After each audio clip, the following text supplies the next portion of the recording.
حيوانات أول ما هتشوفها هتفكر إنها كيوت ولطيفة، لكن أول ما تلمسها هتلدغك بالسم بتاعها. علشان كده خد بالك كويس وما تفكرش إنك تلعب مع الحيوانات دي.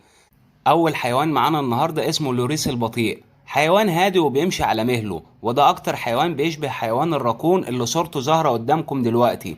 وزي ما انت شايف كده عنده عيون واسعة وشكلها جذاب. أشخاص كتير بتنخدع فيه، وأول ما تلمسه بيقوم بلدغها بالسم وبيسبب لها حساسية بتأذيها وبتؤدي للوفاة. تاني حيوان وده اسمه الضفدع الذهبي، وده مش بيلدغ حد أبدا لأن السم موجود على جلده أو يعني جسمه من الخارج. ومعروف عن الضفدع ده ان هو بيقتل عشرات الاشخاص شهريا، والسم بتاعه بيتجدد يعني كل كام دقيقة.